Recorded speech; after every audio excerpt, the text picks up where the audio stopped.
Hola, hola, ¿está bien ahí? Hola, hola. Bueno, buenas tardes a todas y a todos. Muchas gracias otra vez. Gracias por esta iniciativa de retomar estas charlas que durante muchísimos años hicimos en estos congresos. En los últimos años, lamentablemente, se habían suspendido. Gracias por permitirme iniciar esta etapa de capacitación, esta tarea de capacitación con esta charla.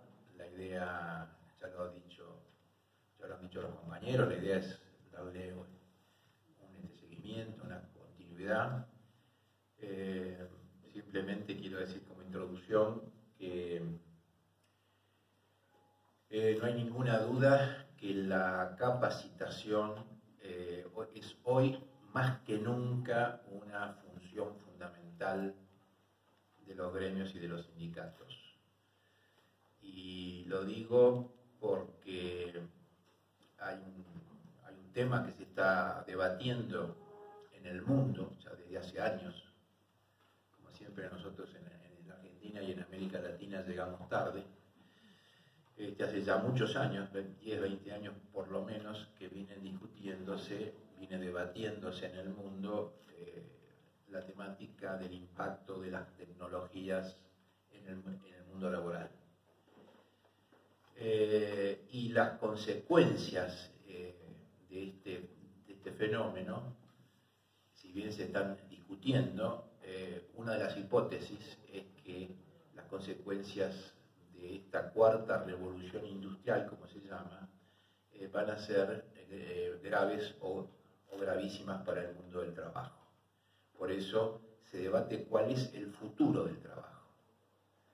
¿Cuál va a ser el futuro del trabajo a partir de la introducción cada vez con mayor intensidad de la robótica, la informática, la automatización de los sistemas de producción, la inteligencia artificial y todas estas cosas que vamos leyendo de a poco? Pero el mundo hace 20 años que está estudiando este fenómeno, porque hay muchos, llamados los pesimistas, entre los cuales, si tengo que enrolarme, yo sería un pesimista, consideran que a diferencia de las 3 revoluciones industriales anteriores, la cuarta revolución industrial, que es la revolución del conocimiento y de la tecnología, va a destruir empleo en muchísima mayor proporción del empleo nuevo que se crea. Las 3 revoluciones anteriores también produjeron el fenómeno de que destruían empleo, pero creaban nuevos empleos. Pero hoy, para muchos, vuelvo a decir, para muchos, este fenómeno no se va a producir y entonces se discute cuál va a ser la sociedad del futuro en la cual no haya trabajo para todos y donde el pleno empleo sea prácticamente una quimera.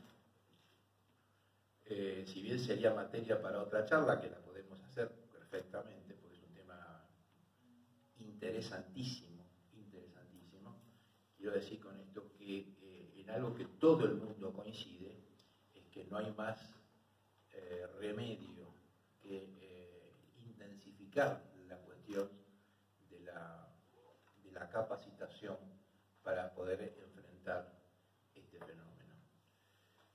Creo que con un compañero almorzando o cenando, yo le decía,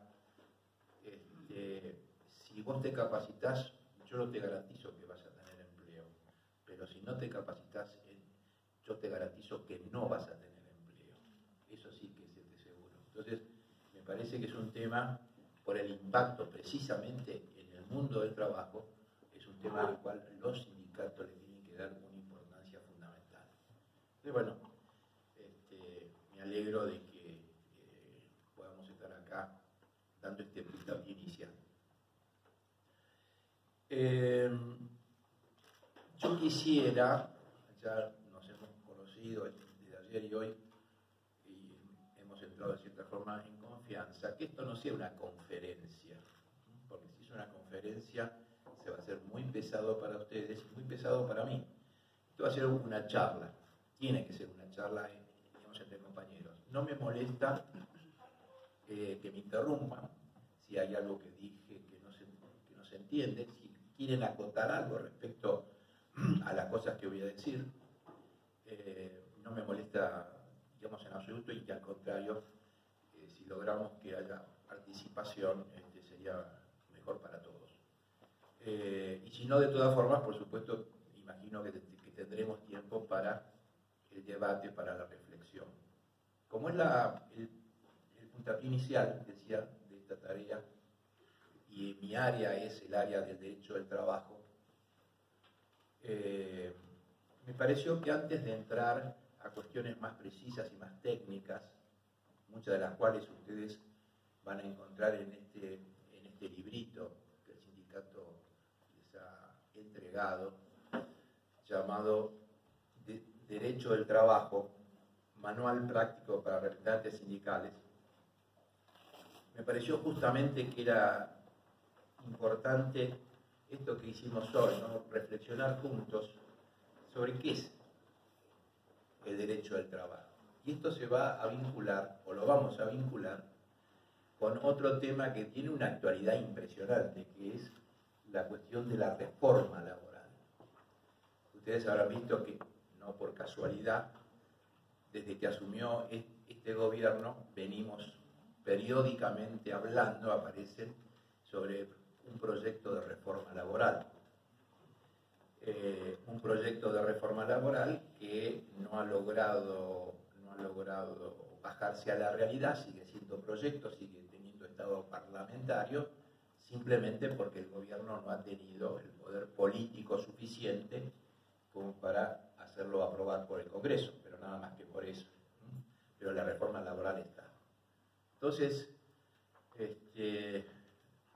para responder qué es el derecho del trabajo, vamos a empezar al revés, vamos a empezar preguntándonos qué es la reforma laboral. Y la respuesta a este interrogante, lo podemos encarar desde dos puntos de vista, o de dos formas, mejor dicho. Podríamos hablar de la reforma laboral como una foto que estamos viendo, ¿no? La foto de hoy. Yo diría, si es una foto, la reforma laboral es un proyecto de ley de este gobierno que pretende reducir derechos y garantías y conquistas de la clase trabajadora argentina. Pero la otra forma de verlo, y que es la que yo les propongo que hagamos, es que veamos como una película. ¿Sí? No veamos la foto de hoy.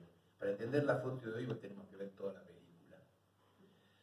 Una película que nos habla de un proceso mundial, un fenómeno mundial, este proceso, que se origina por allá, por mediados de la década del 70 del siglo pasado, que tiene un rebrote importante en la década del 90, y que vemos que cíclicamente van apareciendo estos proyectos de reforma laboral. Por eso es importante no quedarnos en la película, sino tratar de entender la historia, el proceso. ¿Qué hay atrás de esta reforma laboral o de estas reformas laborales? ¿Qué hay atrás de este proceso que, repito una vez más, cíclicamente, periódicamente, aparece? Y para eso empezamos esta película, vamos a tener que remontarnos para atrás, con el inicio del sistema capitalista.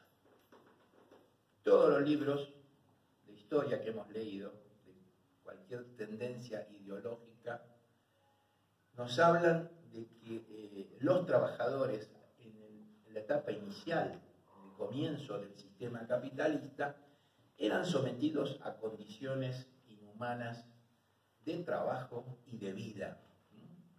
Y nos hablan de jornadas laborales de 14 o 16 horas, de trabajo de menores de 8 o 10 años, o de mujeres en condiciones realmente, como decía, inhumanas, etcétera, etcétera, etcétera. Una situación de auténtica explotación del hombre por el hombre. Claro, este fenómeno, este proceso, esta situación,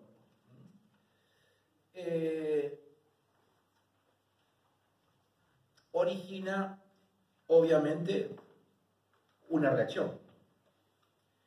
Primero, junto con esto, comienza a generarse, nace una conciencia de clase de los explotados. Reconocíamos en el otro que al otro le pasaba lo mismo que me pasa a mí, otro igual que yo. Nace la conciencia de clase, nace una conciencia de clase. Y junto con eso, y con nuevas formas de producción que trae el capitalismo, con la aparición de la fábrica, reemplazando al taller del artesano, que era la forma de producción anterior. Ahora aparece en la fábrica, en la producción en cadena. Un lugar donde se concentra, donde se encuentran y se reconocen los propios trabajadores. El paso siguiente es la formación de los sindicatos. Es decir, la herramienta que encuentra la clase trabajadora para luchar contra este sistema de opresión y de explotación. Sindicatos que en origen tenían diversas ideologías, socialistas, comunistas, anarquistas, con importantes diferencias entre sí, pero con una gran coincidencia. Todos pretendían, buscaban la destrucción del sistema capitalista. Había que reemplazarlo por otro, donde no hubiera explotación.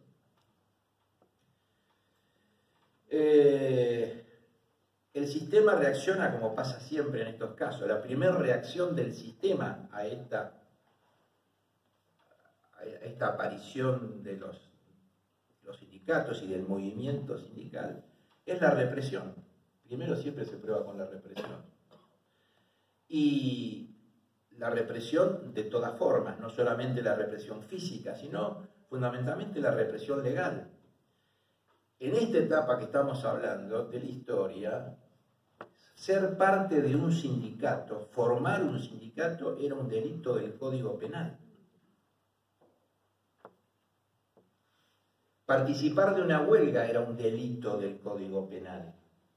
Por eso, la defensa de los derechos y la lucha contra la opresión significaba no perder un laburo, significaba perder la libertad o la vida. Hemos visto tantas películas que reflejan este fenómeno. Pero las luchas obreras continúan.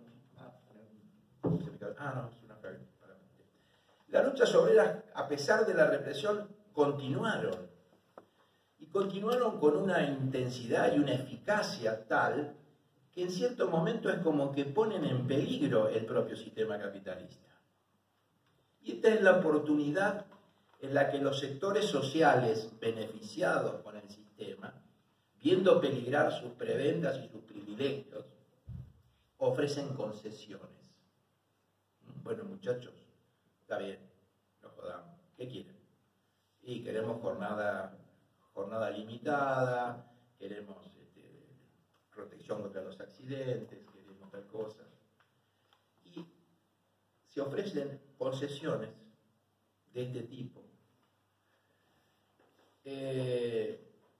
¿A cambio de qué? A cambio de... Está bien, les vamos a dar algunas de estas cosas que ustedes piden, pero déjense de joder con esto de que hay que cambiar el sistema capitalista. Un sector importante del movimiento sindical acepta esto. Acepta esto que yo llamo un contrato social porque es un contrato entre sectores sociales.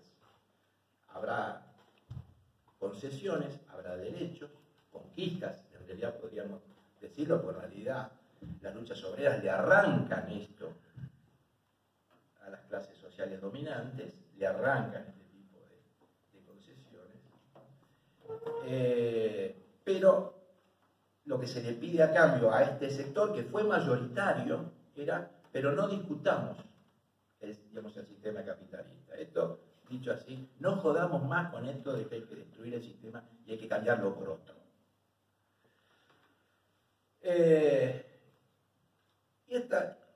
Con estas concesiones que aparecen, con estos derechos que se reconocen, ahí empieza entonces a nacer lo que hoy conocemos como, lo que dice este libro, el derecho del trabajo, los derechos de los trabajadores, partiendo de reglas y principios diferentes a los anteriores. Porque, ¿qué pasaba con esta relación de patrón-obrero antes de esta etapa histórica?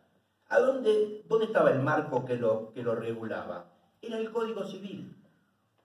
Lo único que regulaba estas relaciones entre dos personas era el Código Civil. Pero ¿cuál era el problema de que el Código Civil regulara la relación laboral? Que el Código Civil regula relaciones entre iguales. Y la relación entre un patrón y un obrero es precisamente entre desiguales. El que tiene el poder que le da el patrimonio o la riqueza y el que no tiene más que su fuerza de trabajo. No servían las reglas estas. En el derecho civil, que es un derecho en principio de iguales, si hay que resolver un conflicto que no se puede resolver, ante la duda se está a favor del deudor en el derecho civil. Pero en el derecho laboral, el deudor es el patrón. Y en el derecho laboral es al revés. El derecho laboral lo que hace es, que ante la duda, eso lo van a ver en la ley de contrato de trabajo, ante la duda, cómo se interpreta una norma, cómo se resuelve un conflicto, a favor del trabajador. Se invierten las cosas. Entonces, ahí, con estos primeros derechos, principio del siglo pasado, indemnizaciones en caso de un despido, etcétera, etcétera, aparece lo que nosotros hoy conocemos como derecho del trabajo, que es un derecho contradictorio. Es un derecho contradictorio porque, fíjense, contiene una gran mejora para la clase trabajadora. Estamos hablando nada menos que de un derecho que llamamos de protección. Una gran mejora, es innegable esto. Pero por otro lado, y esta es la otra cara de la moneda, el derecho del trabajo termina consolidando, o mejor dicho, termina postergando indefinidamente la emancipación de la clase trabajadora. Porque el derecho del trabajo tiene como punto de partida, por este jueguito de, muchachos, no jodamos más, estas son las reglas, dentro de esto les ofrecemos esto, tiene que parte de un reconocimiento. Tenemos trabajadores y empleadores. Tenemos propietarios de los medios de producción y aquellos que solamente son propietarios de sí mismos. Su única capacidad de ganar dinero es su capacidad de trabajo.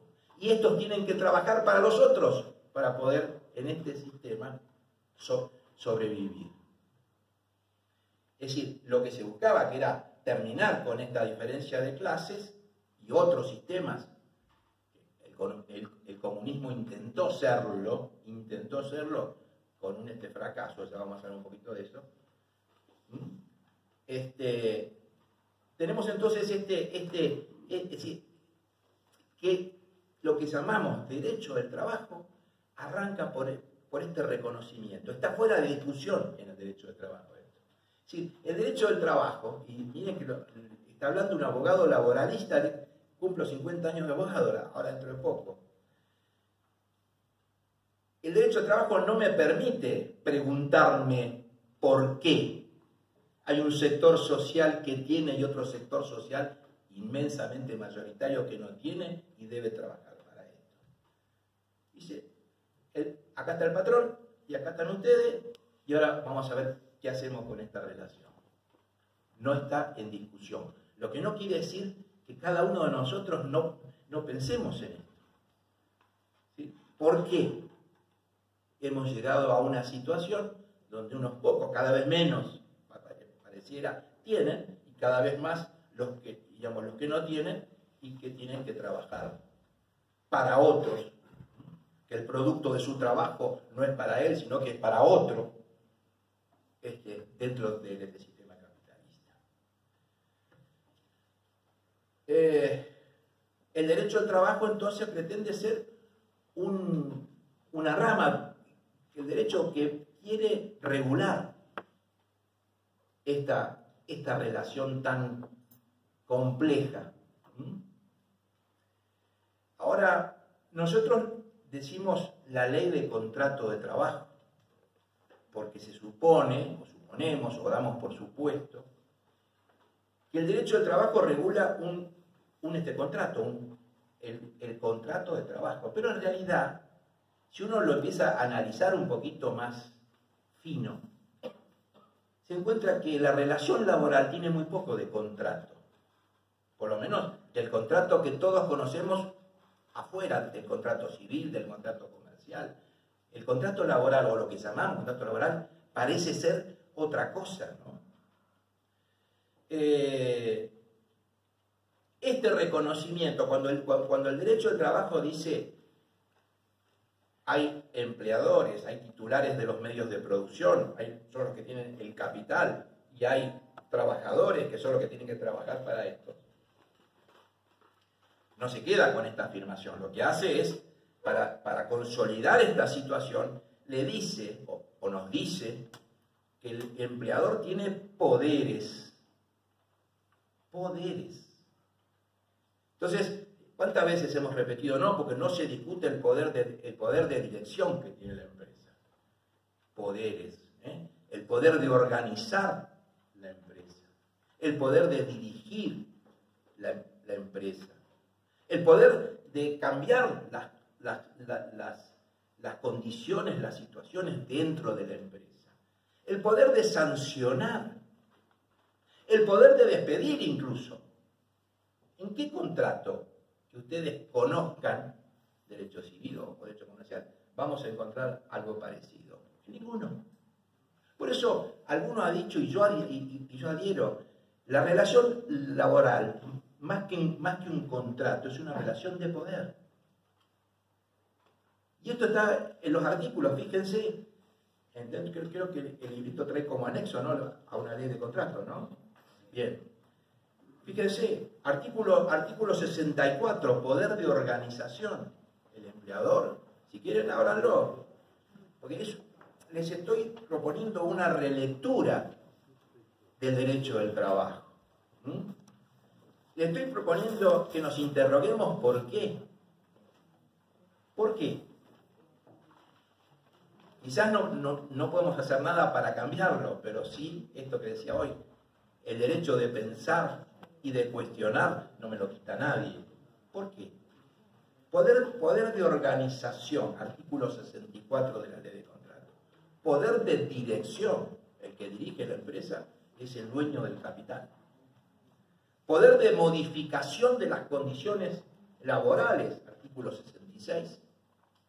Poder disciplinario, esto es lo más llamativo. En un contrato uno es juez y parte. ¿Cómo? Uno es juez y parte. Pero bueno, si me echa mal, puedo ir a un juez, sí, claro. Pero primero vas a sufrir las consecuencias, después vas a ir a un juez a que revise. Pero el juez y parte, ¿en qué contrato hay algo igual? Poder de extinguir cuando se le canta la relación laboral, artículo 245 de la ley de contrato. Claro, no como, no es que me puede echar, sí, te puede echar y te diga, acá está la plata. Sí, tiene un costo, obviamente, pero que tiene el poder de echarte cuando se le canta, poder de extinguirlo. Esto hace, esto que le decía, la relación laboral, más que un contrato en sentido estricto, es una relación de poder. Y la ley es la que afirma y consolida y legitima esta situación. Ahora, a partir de este punto, es decir, desde este punto de partida del análisis de cómo funciona el derecho del trabajo, entonces sí vemos que aparece este derecho para ver cómo se le pone límites, cómo se condiciona esta relación que en sí es absolutamente desigual. Ustedes lo viven en la fábrica todos los días. Si ustedes me lo podrían explicar a mí, realmente cómo se siente esta desigualdad. Así que no simplemente estoy poniendo en términos técnicos lo que ustedes viven digamos, en el día a día. Aparece el derecho al trabajo para intentar compensar esta tremenda desigualdad. Desigualdad que ya parte por un reconocimiento del propio derecho. Entonces, a los poderes reconocidos, organizar, dirigir, disciplinar, etc., empiezan a aparecer dentro del derecho al trabajo los no poderes. Entonces, podés organizar y dirigir la empresa, pero no podés ser arbitrario, dice la ley. Todavía cuesta a veces algunos trompas que dicen la empresa es mía y hago lo que quiero. ¿Cuántas veces han escuchado eso? Todos los días, pero no es así, sí. Aceptamos que es tu empresa, aceptamos que vos sos el que dirigís, pero no podés hacer lo que querés. Acá sí aparece entonces el derecho del trabajo. No podés ser arbitrario. Podés modificarme las condiciones laborales, pero no podés cambiar condiciones esenciales de mi contrato, como el horario, por ejemplo. Artículo 66. No podés causarme daño, ni material ni moral. Mira, tenés que ir a trabajar en una fábrica porque esta la cierro a 200 kilómetros, pero quédate tranquilo, te pago el viático. Y el tiempo de mi vida que yo pierdo, así, económicamente no perdí. Acá tenés el viático y la hora que vos perdés. Te compenso lo económico. Y lo que pierdo, digamos, en mi vida, por eso la ley es sabia en ese sentido. Sí, pero no podés causarme daño, ni material, ni moral. Vos sos oficial, pero necesito que alguien que limpie los baños. ¿Cómo? Si yo soy oficial, ¿cómo voy a limpiar los baños? No, pero yo te voy a pagar lo mismo. No, pero no es un tema. Es un tema de dignidad. Hay un daño moral. La ley le dice, no, pará. Podés hacer muchas cosas, pero no, acá empieza el no podés.